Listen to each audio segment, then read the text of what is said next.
Assalamualaikum. Selamat pagi. Waalaikumsalam. 21 September, hari Khamis. Terus bersiaran bersama kami 9.30 pagi di Malaysia hari ini. Tepat. 9.30. Maknanya kita menepati waktu. InsyaAllah. Alhamdulillah. Okey, kami berdua, Hanif Yusof dan juga Anim Zati menemani anda. Yep, hari ini pastinya perkongsian yang seperti mana anda dapat saksikan di teaser yang kami sediakan. Ini agak berat pada waktu awal pagi ini.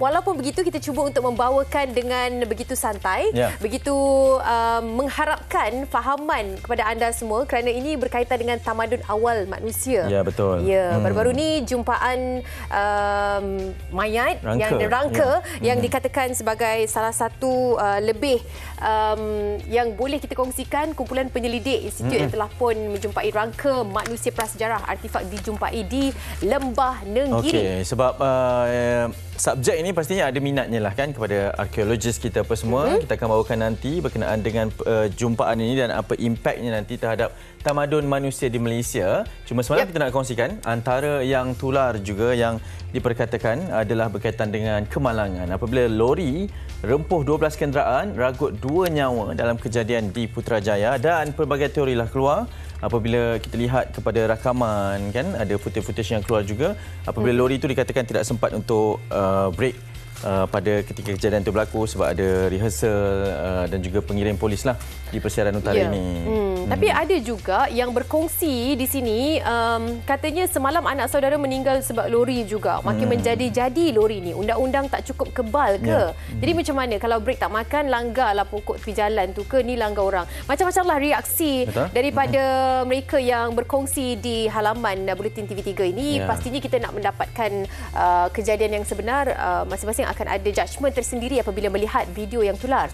Selain daripada itu, pemandu trailer dakwa tidak sempat untuk menghentikan kenderaan. Jadi di sini berkaitan dengan itu, 2 penunggang motosikal maut manakala 7 lagi cedera dalam kemalangan membabitkan trailer muatan batu pasir yang merempuh sejumlah kenderaan termasuk motosikal anggota trafik di kilometer 5.7 di Jalan Persiaran Utara Menghala Kepuchong. Katanya pada jam 10.15 pagi itu membabitkan 14 kenderaan, Hanif. Trailer terbabit iaitu lori 1 tan, 7 kereta serta 5 motosikal termasuk sebuah motosikal polis trafik. Ya, betul. Dan kalau kita tengok video tersebut pun memang nampak tak sempat lori tersebut untuk memberhentikan kenderaannya, lalu terus merempuhlah semua kenderaan yang berada di hadapannya, dan kita berharapkan agar selepas ini, ini kita faham pada waktu pagi 10.15 pagi yang berlaku, banyak kenderaan berpusu-pusu juga untuk pergi kerja, untuk melakukan kerja mereka. Jadi apabila berlaku kejadian sebegini, terus kita menimbulkan satu pertanyaan lah kepada penguatkuasaan. Yang pertamanya kepada perkara-perkara yang timbul selepas itu kejadian ini kan, sehingga mengorbankan 2 nyawa tersebutnya. Persoalannya di situ, bagaimana kejadian itu boleh berlaku, kawalan ataupun kelompongan yang di bahagian mana kan, ataupun lebih mudah untuk kita fahami salah siapa kondisi ataupun keadaan itu, kemalangan itu boleh berlaku. Okey, selain daripada itu kita akan fokuskan kepada rangka manusia yang dijumpai. Tapi sebelum tu, rakan wartawan kami sempat berkongsi berkaitan dengan manusia prasejarah Nenggiri yang dikabarkan kalau dahulu kita katakan Perak Man. Betul. Dalam 11,000 tahun yang lepas lah, 10-11,000 tahun yang lepas, dan ini penemuan yang sangat eksklusif, terbaru, dan kita nak rungkai dengan lebih lanjut berkenaan dengan penemuan ini. Wartawan Nur Ashikin ada laporannya, silakan.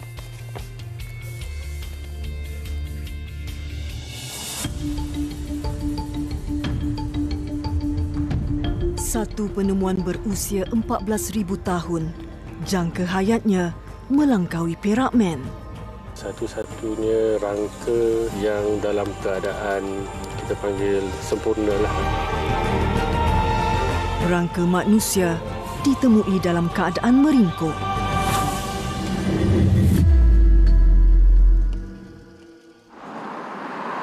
Gua Musang, Kelantan. Kawasan ini amat terpencil. Sebelum Gua Musang diterokai, kawasan ini pernah dihuni oleh masyarakat orang asli yang hidup secara nomad. Pos Pulat terletak kira-kira 1 jam perjalanan dari Gua Musang, menjadi penempatan orang asli suku kaum Temia. Sebelah kanan dan kiri dapat dilihat kelapa sawit mengelilingi di sini. Jadi ini adalah laluan harian pengkaji sejak September tahun lalu. Daripada Pos Pulat menuju ke Gua Keledong mengambil masa sekitar sejam dalam 40 km. Menuju ke Gua Keledong dari Pos Pulat menitip kesabaran yang tinggi, cukup mencabar. Laluan tanah merah yang tidak rata menjadi jalan utama untuk lori kayu balak yang bertembung dengan kami sepanjang perjalanan.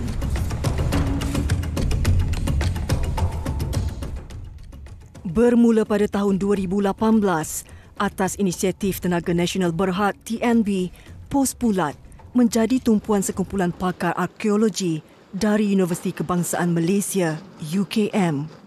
Ini susulan rancangan kawasan Nenggiri akan dibangunkan untuk projek empangan hidroelektrik. Atas kepentingan kelestarian kehidupan sejagat, TNB peka terhadap tapak ini mempunyai tinggalan artifak dan ekofak yang perlu diselamatkan.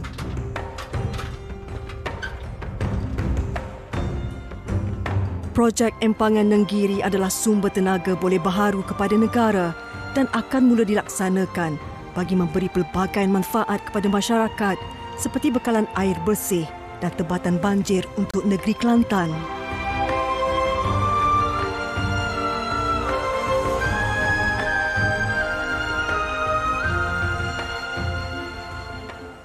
Bermula sejak Disember 2022, aktiviti penggalian atau ekskavasi di Gua Keledong Kecil bermula. Pada akhir bulan itu, rangka manusia prasejarah berjaya dijumpai oleh pihak pengkaji. Daripada penemuan, penggalian dan pembersihan perlu dilakukan bagi menampakkan keseluruhan rangka. Proses itu berterusan sehingga hujung Januari tahun ini bagi memastikan tulang itu dapat digali sempurna tanpa ada sebarang kerosakan. Ini dilakukan bagi menyelamatkan khazanah penting dalam sejarah tamadun dan budaya manusia. Pihak TNB melantik UKM Pakarunding sebagai pasukan arkeologi utama dalam kajian yang melibatkan hampir 30 tenaga kerja, terdiri daripada pensyarah dan dibantu oleh pelajar sarjana. Selain itu, beberapa penduduk kampung yang berpengalaman turut menghulurkan khidmat. Manakala kerja kaji gali dilakukan oleh mereka bersama Jabatan Warisan Negara yang berfungsi sebagai penasihat. Boleh kongsikan apa peralatan yang digunakan dalam kajian ini? Antara alat yang digunakan scraper kalau untuk menggali, buat ekskavasi. Tapi kalau macam kalau kami jumpa alat batu ke apa, kami akan guna berus sebab alat tu mungkin fragile, sedikit rapuh. And kalau guna tulang pun kami akan bersihkan guna berus. Jadi so far dua alat lah, scraper dengan berus. Sebab semua alat rapuh kan, alat lama, so tak boleh guna alat lain lah selain sebab setiap lapisan tu berharga lah untuk kami. Mungkin ramai yang tidak tahu, petugas ini bekerja dalam kawasan yang sempit. Panjangnya 2 meter, lebarnya 4 meter dengan kedalaman 2.8 meter untuk melihat rangka ini. Jadi depan saya betul-betul rangka yang berusia 14,000 tahun.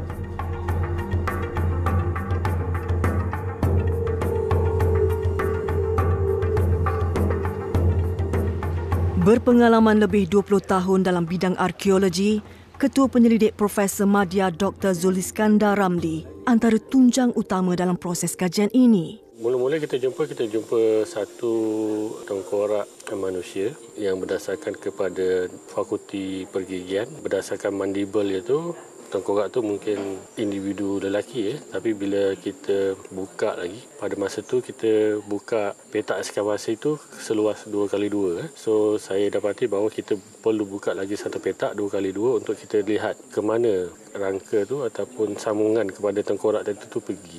Tapi bila kita buka lagi sebuah petak yang berkeluasan 2x2 tu, didapati bahawa kita jumpa rangka lain pula.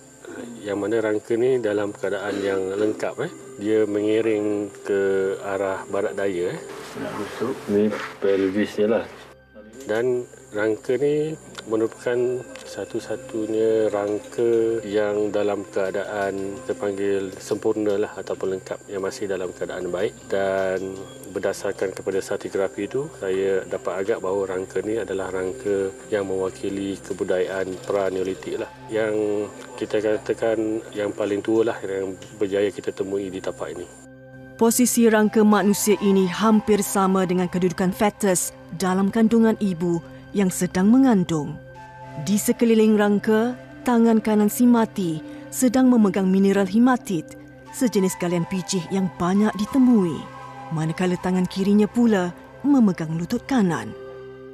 Bila kita dah dapat rangka ni, apa yang kita perlu buat? Satu, kita kena buat kerja-kerja konservasi lah. Kita kena bersihkan rangka tu. Kita perlu nampakkan dari segi fizikal dia, kedudukan dia, rangka dia. Dan kemudian kita akan dapatkan dia punya pentarihan tu berdasarkan kepada artifak yang berasosiasi dengan dia. Contohnya, pada kedalaman kita temui rangka tu pada kedalaman berapa, kita akan ambil sampel cengkerang lah. Kita akan hantar ke Beta Analytic Lab di USA untuk buat pentarihan yang memberikan tarikh tu. Kita tak memberikan tarikh suka-suka je. Hasil daripada analisis daripada Beta Analytic Lab yang merupakan makmal utama dalam kerja-kerja untuk pentarihan radiokarbon. Kita juga mungkin akan cuba dapatkan pentarihan daripada gigi rangka tu sendirilah supaya pentarihan tu lebih tepat. Penemuan rangka manusia di Nenggiri, Gua Keledong, melangkaui usia Perak Man yang hanya 10,000 hingga 11,000 tahun. Menurut Dr. Zuliskandar, kedua-dua rangka ini berada dalam konteks kebudayaan yang sama, cuma lokasi sahaja berbeza. Dan Gua Cha adalah satu tapak gua prasejarah yang terkenal bukan sahaja di Malaysia tetapi di Asia Tenggara juga. Selepas penemuan, rangka diangkat dan kerja-kerja pembersihan dilakukan di galeri sementara di Gua Musang. Sehingga kini, kajian masih dijalankan untuk mencari jawapan mengenai usia sebenar, kisah di sebaliknya dan struktur kehidupan mereka. Berdasarkan penemuan ini, sejarah penempatan dan tamadun awal manusia seperti Perak Man di Malaysia bakal diubah atau dirombak. Hanya masa yang menentukan. Memelihara tinggalan Nenggiri bagai menyimpan bukti sebuah kewujudan manusia yang melangkaui waktunya.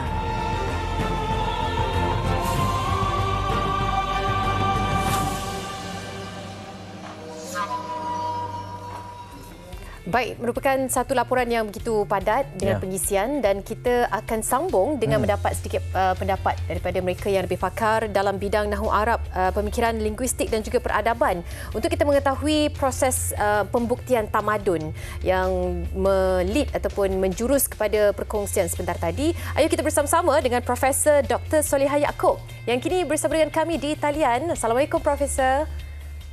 Nampak tak wajah kami? Itu dia. Prof, yang pertama terima kasih kerana sudi bersama kami. Semoga baik saja kesihatannya. Sebab kita nak membincangkan tentang satu perkara yang saya percaya ialah ketika zaman kita belajar dulu dengan sejarahnya, inilah sepatutnya daripada teori menjadi kepada suatu realitinya. Prof, daripada penemuan ini Prof, apa impak yang terlebih dahulu terhadap kajian tamadun manusia yang bermula di Malaysia ini Prof? Okey, berdasarkan pada penemuan di negeri di Gua Musang itu ya. Rangka itu dikatakan ialah berusia 14,000 tahun. Ya. 14,000 tahun ini ialah dia sebelum sebelum banjir besar Nabi Nuh alaihissalam. Dan kita maklum bahawasanya sebelum penemuan di McLeodon di Negeri ini, kita jumpa lagi ada perjumpaan di Lembong ya. Betul. Perak Man sekitar 10,000 tahun. Dan sebelum itu kita jumpa di Perak Penang Woman 5,000 tahun. Ini bermaksud alam Nusantara ataupun alam Melayu ini sudah diduduki oleh manusia. Sebab kita difahamkan DNA mereka itu adalah DNA Homo sapiens. Bila Homo sapiens maknanya adalah manusia. Insan. Maksudnya mereka ini anak Adam alaihissalam. Anak-anak Adam alaihissalam. Maksudnya di sini, di alam Melayu, di Malaysia, di Kelantan, kita jumpai 14,000 tahun itu merupakan penemuan yang sebelum banjir besar Nabi Nuh. Kita kena maklum ya, sebelum perjumpaan di negeri ini, kita sudah jumpa data yang dikemukakan oleh Life of Science. Jurnal Life of Science menyebut bahawasanya rangka DNA yang tertua yang dijumpai di alam bahagian Southeast Asia ini adalah di Laos. Itu sekitar 86,000 tahun dan juga ada yang 60,000 tahun. berdasarkan kepada penemuan beberapa ahli akademik, sama ada dari sudut sejarah ataupun peradaban, mereka mengatakan bahawasanya alam ini, alam Melayu kita ni adalah bumi tua. Bumi tua yang sudah diduduki oleh manusia. Sudah diduduki oleh manusia berpuluh-puluh ribu tahun yang silam. Jadi penemuan di Laos 86,000, penemuan di Negiri 14,000, penemuan di Lenggol 10,000 menunjukkan sudah ada pergerakan besar daripada alam Mesopotamia, iaitu daripada anak-anak Nabi Adam AS ke alam sebelah timur ini. Dan kita maklum anak-anak Nabi Adam AS itu dalam lingkungan 37 orang berdasarkan kepada catatan tafsir-tafsir, maklumat yang lebih kuat mengatakan 37 orang. Jadi berdasarkan kajian ini, di mana mereka itu? Tidak di kitab tafsir, nama-nama mereka ada. Berdasarkan pada kajian genealogi saya buat tu, 8 kali 5 kaki hanyalah Nabi-Nabi itu berasal daripada Nabi Syis AS.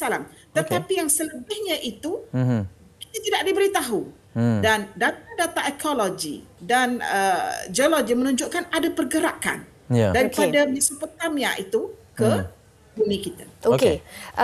Kita melihat jumpaan ini apabila ekskavasi dilakukan, bentuk rangka tersebut berbentuk fetus dan juga memegang mineral hematit. Tangan kanannya memegang lutut kanan.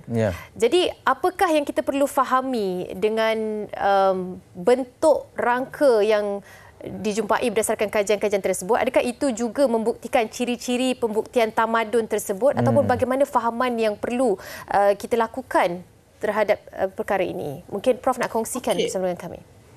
Berdasarkan kepada penemuan kedudukan rangka itu, saya melihat ialah tadi Dr. Zul Iskandar menyebut ia menghala kepada barat daya, kan?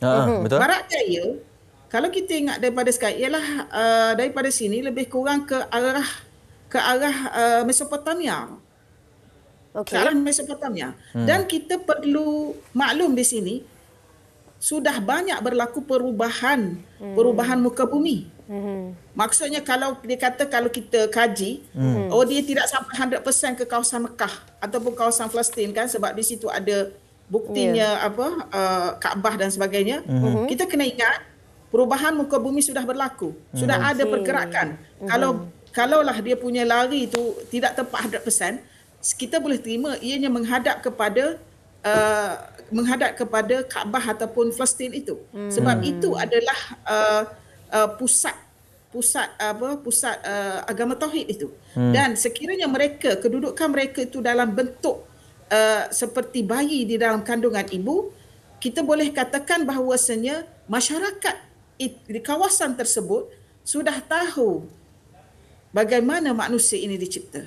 Sudah tahu bagaimana manusia ini dicipta. Maknanya masyarakat di sekelilingnya yang meletakkan kedudukan mayat itu begitu.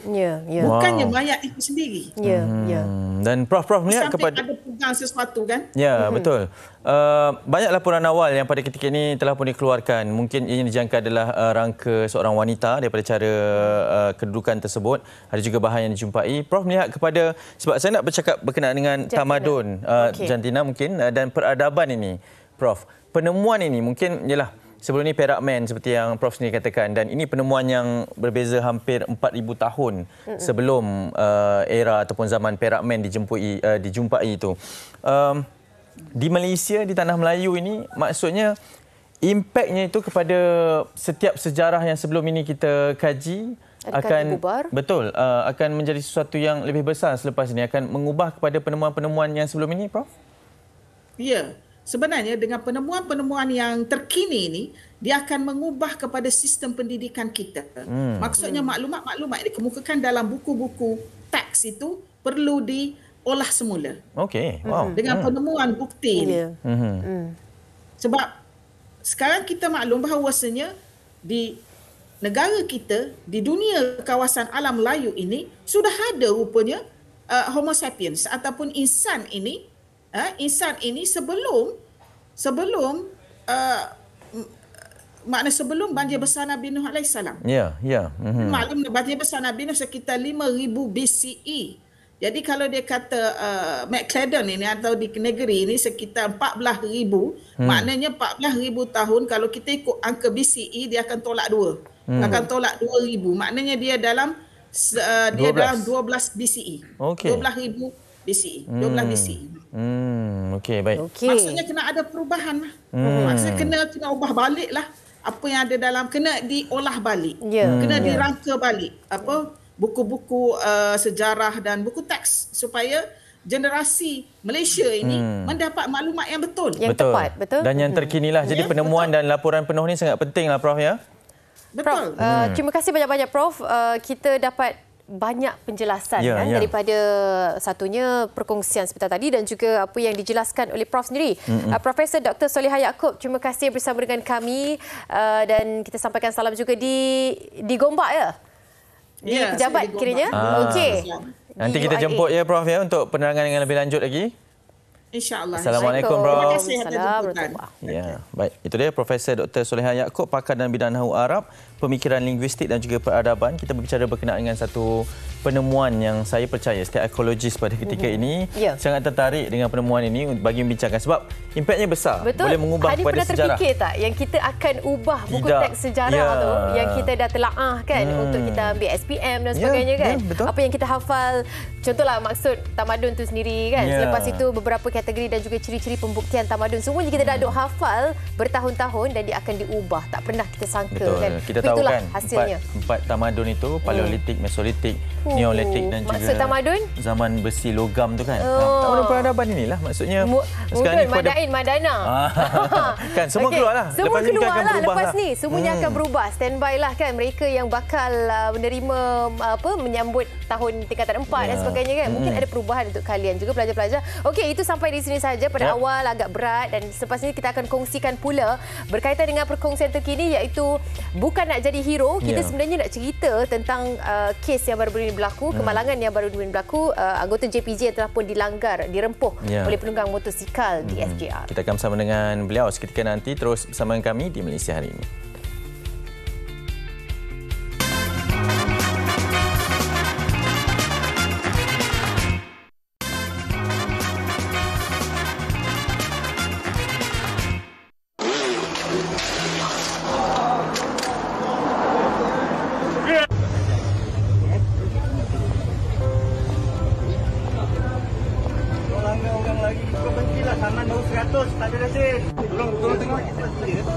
Mana lagi?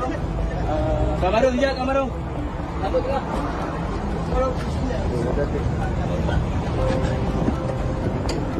Okey. Baik, kembali bersama kami di Malaysia Hari Ini. Hanim Miswan dan juga Hanim Izzati. Okey, memang kita rasa sangat tak patut berlaku. Tapi itulah realitinya yang berlaku. Ada yang berani, mungkin ada yang panik, ada yang takut apabila melakukan kesalahan di atas jalan raya. Nak melarikan diri sampailah merempuh pegawai yang bertugas. Jadi bayangkan berapa banyak kesalahan yang berlaku tersebut dan yang merisikokan nyawa dan keselamatan adalah pegawai tersebutnya. Betul. Sampailah berlaku kejadian ini dan difahamkan telah pun ditahan, akan didakwa pada hari ini pelaku tersebut. Cumanya bagaimana dengan nasib keselamatan, kesihatan pegawai tersebutnya? Ya, selalunya kita tak bawakan sampai satu blok hanyalah untuk kita fokuskan kepada kemalangan ini kan. Ini bukan pertama kali jadi. Maknanya penunggang motosikal merempuh anggota sama ada JPJ, trafik dan sebagainya bukan pertama kali jadi. Tapi kita tak pernah membawakan mangsa untuk mungkin tampil dan berkongsi situasi sebenar. Jadi kali ini kita bersama dengan Muhammad Nur Hakim Muhammad Razib, anggota JPJ dari Seremban Negeri Sembilan, merupakan mangsa di lokasi kejadian semasa sekatan jalan raya diadakan. Assalamualaikum Cik Hakim. Assalamualaikum. Ya, di hospital kabarnya? Ya, betul. Untuk rawatan susulan lah ya, ada MRI pada hari ini. Semoga baik-baik saja. Mungkin tadi kita tengok video ni pun memang geram lah. Kita sakit hati, ya kan? Kita rasa sangat-sangat tidak patut berlaku. Tetapi ketika kejadian tersebut, Encik Hakim, boleh kongsikan yang sebenar-benarnya berlaku di tempat kejadian tu, apa sebenarnya? Okey, masa dekat tempat kejadian tu, saya sedang menahan kereta lah, kenderaan berat maksudnya, kereta. Dan motor tersebut sebenarnya berada di laluan motosikal yang masa kejadian. Tapi dalam jarak yang dah dekat sangat. dia cuba melencongkan ke arah saya dan saya tak sempat nak buat apa-apalah. Okey, kita melihat kepada operasi yang dilakukan pihak JPJ pada ketika itu sebenarnya ada tujuan untuk menahan kenderaan berat, betul? Tapi masih lagi menahan penunggang motosikal. Bagaimana fahaman kami untuk operasi yang dilaksanakan pada ketika itu? Okey, kalau nak ikutkan, bulan ni adalah op khas motosikal. Oh, okey. Banyak kami menahan untuk motosikal lah. Okey, baik. Itu memang operasi yang dilakukan lah ya. Okey, cuma kita nak tanya, ada yang mendakwa awak ni macam nak jadi hero, nak tahan dengan menggunakan kenderaan yang ada tu. Okey, penjelasan sebenarnya bagaimana tu? Okey, dia bukan nak menahan macam mana. Dia secara tiba-tiba tangan terus keluar ke depan. Refleks lah, refleks Dah tak boleh nak elak ke mana-mana lah. Lagi satu memang itulah selalunya yang bila dah melibatkan diri dalam operasi ni kadang-kadang gesture yang dilakukan begitulah Hanif kan, kita tahan dan itulah yang selalunya dilakukan. Cumanya pada ketika itu memang apabila penunggang motosikal menghampiri kawasan sekatan itu, dia tidak memperlahankan motosikal, betul? Okey, dia macam ni. Dia dah memperlahankan dulu. Okey. Oh. Dalam jarak yang dekat tu dia memerah habis. Okey. Baik. Okey. Cik Hakim, mungkin boleh kongsikan SOP-nya sepatutnya, sebab mungkin ada yang panik lah bila nampak sekatan jalan raya je, mulalah tak tahu nak buat apa, manhala apa semua. Sepatutnya sebagai penunggang ataupun mungkin sebagai pemandu di atas jalan raya ni, nampak je sekatan jalan raya, apa yang perlu dilakukan? Okey, kalau nak ikutkan sepatutnya sebagai penunggang motor ataupun pada pemandu kenderaan lah, dan nampak roadblock ataupun SJR dalam jarak-jarak yang tertentu, dia perlu memperlahankan kenderaan dan memberi kerjasama lah pada pegawai tersebut. Janganlah panik ya. Tak, lagi satu kalau tak begitu, maknanya memang, kalau orang tak ada kesalahan, dia tak akan buat macam tu ni. Kan? Dia memang dah ada kesalahan. Kita dapati juga beberapa kesalahan, tak ada lesen, yang katanya cukai motor dah tamat pada 2012 lagi kan. Dan beberapa kesalahan senarai hitam yang lain melibatkan individu ni. Tapi selalunya, kalau kita nampak individu yang, tengok, macam contohnya langgar anggota JPJ, 8 rekod jenayah dadah ditahan. Kita kata kalau tak ada salah, memang takkanlah orang nak lari macam tu sekali. Kalau setakat tak ada lesen kan, kita masih lagi boleh berbicara, boleh lagi bercakap dengan pihak JPJ dan mengaku kesalahan, mematuhi undang-undang lah. Itu yang undang-undang kita perlu.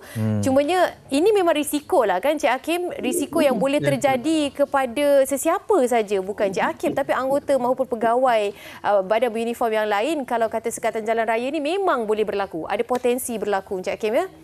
Ya betul. Dan lagi satu, okey contohlah, motor kena sita. Bukannya motor kena sita selama-lamanya. Okey. Dalam masa seminggu dua boleh keluar balik. Asalkan saman yang dikenakan tu diselesaikan. Diselesaikan. Apa kesalahan yang paling ditakuti oleh penunggang motosikal ni sampai mereka boleh melakukan tindakan merempuh sekatan jalan raya selalunya Encik Hakim? Selalunya sebab tak ada lesen lah. Tak ada lesen. Bila tak ada lesen ni, diorang akan rasa macam bersalah sangat. Tapi bila dalam masa yang sama, diorang tak tahu apa, itu yang nak lari tu. Okey, Cik Hakim, sedikit perkongsian keadaan kesihatan pada ketika ini. Mungkin ramai nak tahu ni perkembangan terkini. Okey, setakat ni untuk hari ni belakang badan ni dengan dekat tulang pinggul ni start sakit. Itu yang doktor sarankan untuk buat MRI lah. Nak cek balik ya. Betul. Okey, baik. Kita doakan agar segala urusan dipermudah, cepat selamat sihat. Selamat berehat juga. Betul. Mungkin masa untuk rehat sekejap kan. InsyaAllah come back stronger. Come back stronger. Kembali bertugas nanti ya. Terima kasih sudi bersama kami. Assalamualaikum. Assalamualaikum. Inilah Nip kan risiko-risiko kepada mereka kan. Kita tak perasan betul pegawai anggota yang lakukan sekatan jalan raya. Kita tengok pun kita rasa seram kan. Tak tahu apa lagi. Itu mungkin anggota yang terlibat. Kalau mungkin ada mereka yang berdekatan dengan jalan raya pun mungkin berpotensi. Betul. Pengguna jalan raya yang lain pun terdedah dengan ancaman ni. Okey, kita nak kongsikan itu perkembangan dalam negara. Kita nak ada rangkuman berkaitan dengan perkembangan semasa dalam dan juga luar negara yang akan dibawakan. Ni di luar negara yang disediakan oleh rakan wartawan iaitu Siti Aminah. antara kisah dunia sepanjang minggu.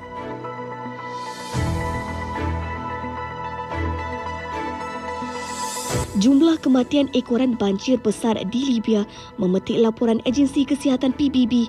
Pertubuhan Kesihatan Sedunia berkata bahawa 4,000 kematian setakat ini telah dilaporkan di Libya oleh hospital, termasuk 400 pendatang.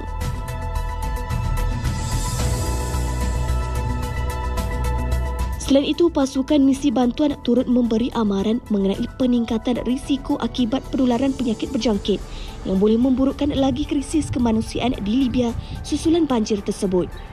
Perkara ini membabitkan peningkatan risiko penyakit bawaan air dan kemelut kekurangan makanan, tempat berlindung serta ubat-ubatan. Banjir pada Ahad minggu lalu menenggelamkan bandar Pelabuhan Derna, menyebabkan ribuan maut dan kediaman musnah selepas 2 empangan hulu pecah disebabkan tekanan hujan lebat yang dicetuskan oleh ribut.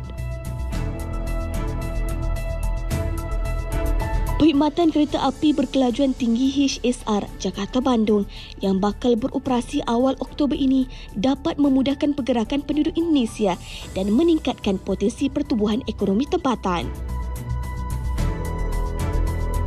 Menurut Presiden Joko Widodo, kereta api tersebut mampu melakukan perjalanan dari Jakarta ke Bandung dalam masa kira-kira 40 minit sahaja berbanding 3 jam perjalanan sebelum ini. Selain itu, penduduk sekitar boleh menikmati perkhidmatan ini secara percuma sepanjang tempoh ujian.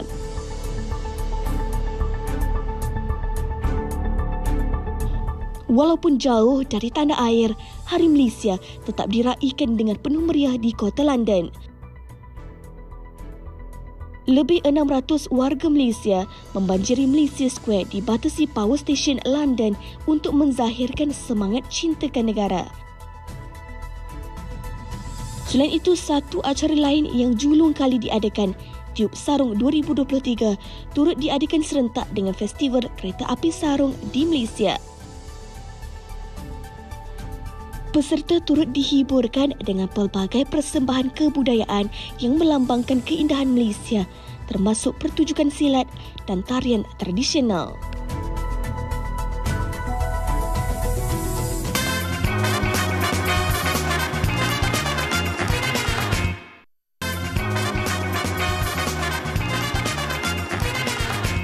Masih lagi bersama dengan kami di Malaysia hari ini.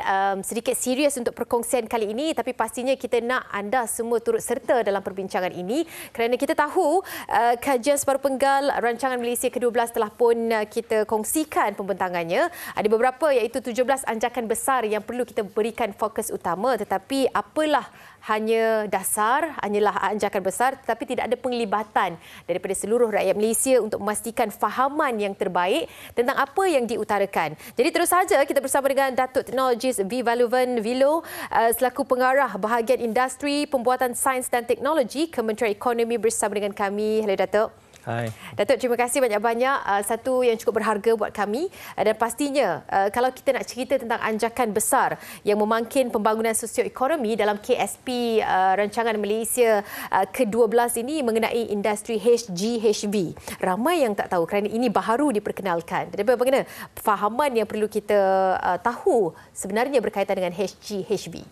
Ya, kalau kita tengok kajian separuh penggal Rancangan Malaysia ke-12 ni mempunyai 3 tumpuan utama, iaitu kemampanan, kesejahteraan rakyat dan juga negara berpendapatan tinggi.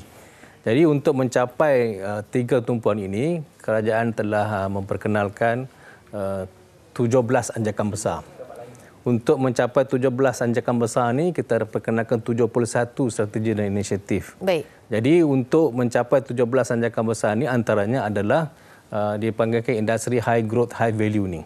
High growth high value ni adalah industri-industri yang mempunyai pertumbuhan yang baharu dan juga merancakkan ekonomi untuk kita mencapai yang 3 tumpuan utama itu tadi. Jadi apakah yang SGHV ini ada 5 industri yang kita telah kenal pasti, iaitu tenaga baru, kita ada industri asas tani dan kita ada industri teknologi dan digital, dan kita ada industri elektrik dan elektronik, dan juga last sekali adalah industri nadir bumi.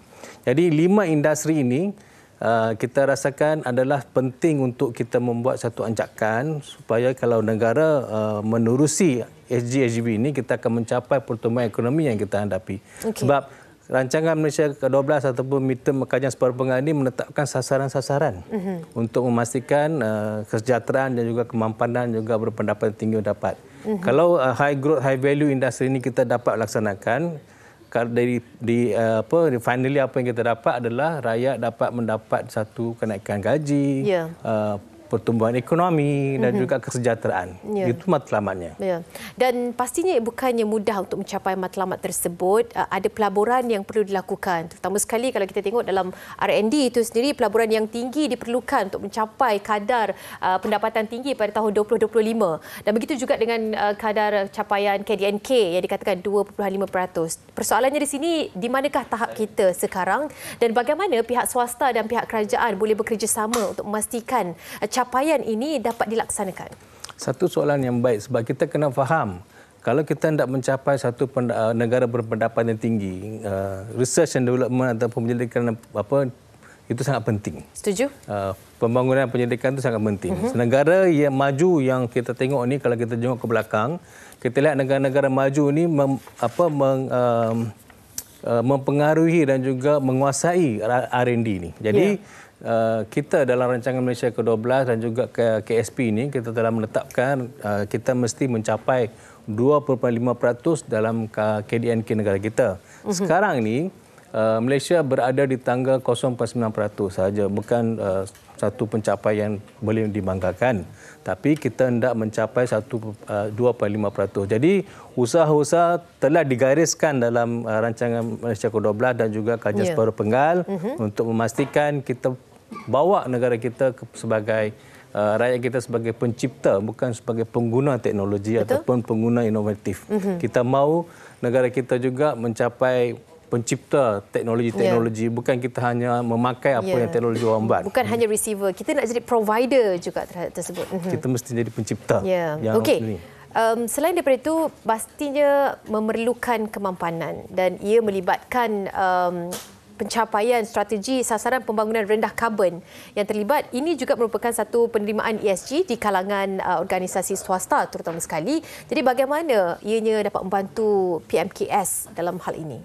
Kalau kita lihat PMKS negara kita ini mempunyai 1.2 juta PMKS dalam negara kita. Tapi dari segi keperluan, dari segi rantaian bekalan dan sebagainya, syarikat-syarikat besar antarabangsa dan juga MNC company di dalam negara telah memberitahu dan juga mendesak syarikat-syarikat yang terdapat dalam rantai bekalan itu untuk mengadaptasikan apa yang dipanggil sebagai ESG ni, Environment, Social dan juga Governance.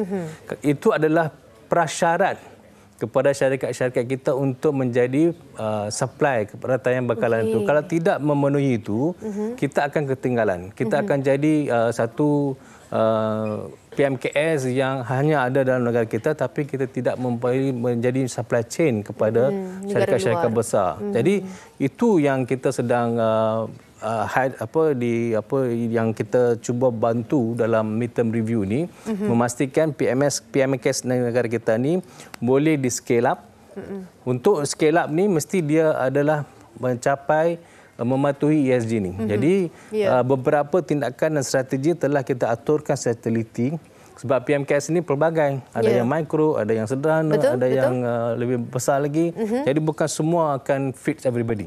Jadi kita sedang membuat, kerajaan sedang merangka supaya mereka dapat memenuhi kriteria-kriteria ESG. Dan penting sekali mereka memahami apa itu ESG dan juga boleh masuk sebagai requisite kepada supply chain tadi. Dan semua ini, baru-baru ini kita telah lancarkan National Energy Transformation Roadmap dan kita committed untuk net zero carbon by 2050. So ini semua usaha ini akan dapat membantu negara kita untuk mencapai net zero ni. Ya, dan pastinya melibatkan peranan daripada segenap lapisan masyarakat. Datuk, ini sahaja masa yang kita ada. Kalau boleh banyak lagi sebenarnya kita nak kongsikan. Kita harapkan juga perkembangan terkini kita dapat raih daripada pihak Datuk sendiri, bahagian industri pembuatan sains dan teknologi Kementerian Ekonomi. Ini dia Datuk Technologies Valuvan Velo yang bersama dengan kami. Kita harapkan yang terbaik. Pastinya peranan anda semua juga diharapkan turut serta dalam memastikan kajian separuh penggal rancangan Malaysia ke-12 dengan anjakan besar ini dapat dicapai. Okey, sekian sahaja perkongsian kita. Tetapi selepas ini kita akan ada persembahan daripada Nubahan. Lagu apa tu? Segalanya seketika nanti hanya di Malaysia hari ini.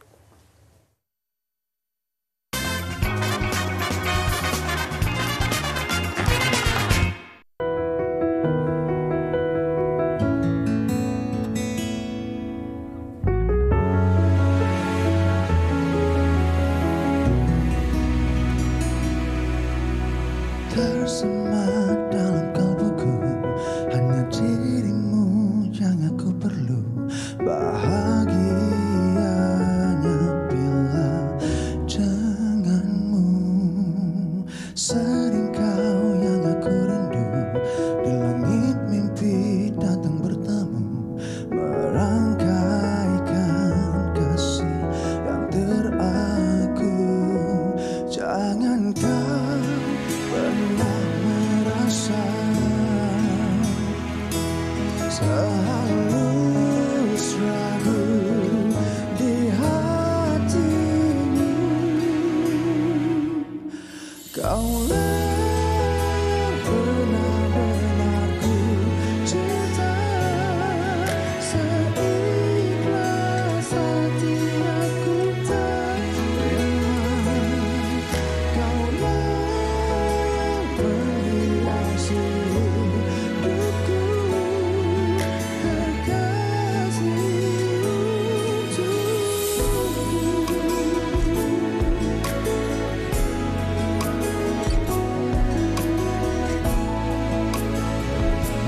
jangan kau pernah merasa sehalus ragu di hatimu. Kaulah yang benar-benar ku cinta, seikhlas hati aku terima. Kaulah yang menghiasi hidupku, kekasih untukku. Mengertilah, hanya dirimu di hati, takkan jiwamu bisa untuk diganti. Sadarilah, hati ini mencintaimu hingga tertutup mata.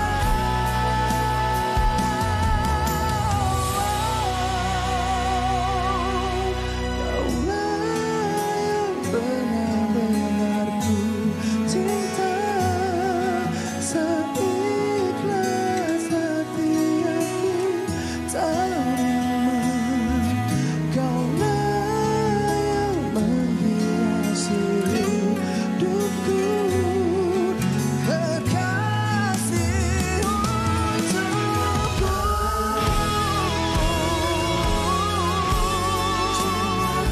Aku cinta.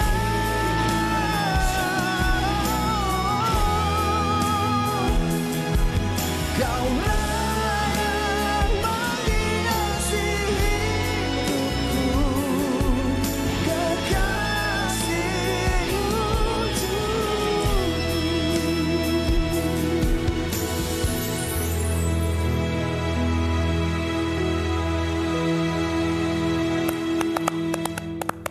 Silakan Nubahan. Di sini. Marilah ya. Ya. Sihat ke? Alhamdulillah. Alhamdulillah, masya-Allah. Wow. Dia terus ada feel tu kan? Feel tu menusuklah Nubahan. Alhamdulillah. Lagi dengar nyanyi live bersama dengan kami ni kan, ini kekasih untuk aku. Memang didedikasikan untuk keluarga, ibu sayang terutamanya. Betul. Untuk Mak Jenny. Mak Dan itulah. Apa khabar Mak Jenny-nya? Ya, Mak Alhamdulillah. Dia sihat, cuma sakit-sakit pinggang, sakit-sakit tua. Baru ni jatuh sikit. Sebab orang tua kan, kaki dia macam terletup. Sebenarnya orang tu lagi memang tak boleh jatuh lah kalau kita nak katakan kan. Tapi macam mana keadaan lepas tu? Lepas tu okey, cuma dia kena rehat banyak sikit. Rehat lah. Tapi masih aktif dengan bebelan tu. Itu bukan aktif, itu memang dia. Setia, memang itu sedianya macam tu kan? Betul, sakit pinggang ke tak sakit pinggang ke, ini aktif. Aktif. Tetap Tetap tak efek. Tetap menjadi pujaan lah. Okey, Nubahan. Tu dia kan. Tapi tak lama juga gap daripada single yang sebelum ni. Tak sampai tahun ke? 2 tahun. 2 tahun lama juga diam tak diam sekarang masa macam gitulah kan? Betul. Rasanya macam baru jumpa dia dekat MSI. Datang lagi dengan single yang terbaru. Tapi macam itulah, tarik pagi-pagi ni live ya. Live. Ni tak ada main-main je. Tak tidur lagi saya ni sebenarnya. Cerita sikit tentang Kekasih Untukku ni. Okey, Kekasih Untukku ni bila bila ramai yang minta saya nyanyi lagu, keluar lagu baru. Kemudian saya cakap saya nak buat sesuatu daripada hati saya dan saya nak dedicate sesuatu ni yang at least saya nak daripada jiwa saya sendiri. So saya kebetulan pula mak saya telah menjadi kegilaan. Fenomena. Mak dia saya lagi popular daripada itulah mak dia ni yang tukang ambil gambar. Pujaan saya boleh dekat mak saya sekarang. Kan. Tu saya terfikir apa kata saya nak buat lagu ni untuk mak. Kan, untuk mak at least dalam banyak-banyak lagu saya tu saya ada dedicatkan kepada insan yang betul yang saya sayang. Seorang orang kata cinta yang sebenar, cinta yang sejati daripada orang yang melahirkan saya, yang melihat jatuh bangun saya, yang membesarkan saya. So saya rasa ini orang yang patut saya hargai dulu. Patut saya berikan dia sekarang ni kegembiraan kan. So saya haraplah lagu ni boleh menggembirakan mak saya. Tapi bila tanya mak saya, mak sedap tak lagu ni? Sedap. Tapi berlakon juga kan. Watak utama tu. Susah tak nak ajak Mak Jenny berlakon betul-betul dalam music video ni? Apa sebenarnya? Ke sama macam buat YouTube channel je? Mak Jenny bila suruh dia berlakon, dia tak boleh ada skrip je. Oh, jangan dibagi-bagi. Jangan dibaginya skrip lah. Jangan. Misalnya katakan, mak sekarang kita scene makan ni mak, dia makan. Lepas tu kan tak apa dia bercakap suka hati dia. Itu memang dah tak boleh kawal dah. Tak boleh kawal lah. Natural lah tu. Natural je. Mak ni mak tidur tau, mak tidur je. Betul tergelak tidur, gegar badan dia kan. Tapi tak apalah, itu naturalnya mak saya. Sebab sebelum ni pun kalau saya shoot mak saya punya video tu, memang dia semua yang spontan je. Semua yang spontan je. Kalau kita ajak dia masak ke mak, dia kita masak. Hari ni kita masak gulai kuning gini. Jom. Daripada awal sampai ke sudah. Dia bebel tak apa-apa. Tapi yang dia sembuh-sembuh tu banyaklah saya dah potong. Jangan risau. Itu pun macam tak potong kan. Itu banyak dah tapis tu saya. Okey, Nubahan, tadi awak cakap tentang penerimaan Omak tu kepada lagu Kekasih Untukku ni. Tapi awak sendiri sebagai anak tu, bila karya ni siap, bila awak menyanyi, tengok kepada maknanya itu sendiri. Makna kepada awak sendiri tu macam mana sebagai seorang anak? Makna kepada saya adalah saya sebenarnya bila nyanyi ni saya puas. Saya suka sangat sebab saya sebenarnya tak terfikir kenapa tak buat lagu untuk mak dari dulu. Bila mak dah keluar sana sini baru nak buat lagu kan tiba-tiba. Sebab saya rasa itu pun telah membawa saya ke situ juga. Dan juga lagu ni selain daripada saya dan juga untuk penyokong, peminat saya sebelum ni, ini untuk family saya juga, untuk anak-anak saya nanti kan. Tak adalah tengok abah ni nyanyi lagu I love you, you love me je. Kan, lagu putus cinta kan. At least lagu ni untuk kami. Lagu ni dia macam untuk anak saya, kalau dia tengok dia macam memberi diorang mengajar diorang juga kan, bagi tahu kebaikan juga kat anak-anak saya. Kita buat baik kat orang tua, nanti ada balasan yang baik untuk betul. kita. Dia dah create dah bonding awal-awal macam mana ditunjukkan omaknya dengan Nubahan. Itulah yang diharapkan anak-anak pun ada rasa yang sama dengan tauladan kepada anak-anak kita kan. So secara tak langsung ini untuk anak-anak saya juga. Amin. Okey, all the best Nubahan kita ucapkan. Terima kasih banyak. Usahawan yang berjaya, TikTokers yang berjaya juga ni. Dia kalau datang eksklusif, jadi bawa satu lagu nanti. Kan dia datang lagi satu lagi lagu. Sikit-sikit sudah. Tapi mungkin itulah kan dah peringkatnya kan, peringkat eksklusif dah Nubahan. Okey, insya-Allah. Amin. Dia salam kat omaknya. Takut saya. Ya, insya-Allah. Cepat sembuh ya omak je ni ya. Dan kita dah di penghujung dah. Kita dah habis dah. Nampak dah keluar dah tu di hujung-hujung. Okey. Esok jangan lupa untuk ikuti kami dengan topik yang berbeza iaitu Koperasi Alternatif Kewangan dan juga tarian kanak-kanak yang mengharumkan nama negara di persada dunia. Okey. Assalamualaikum. Bye-bye. Jaga diri.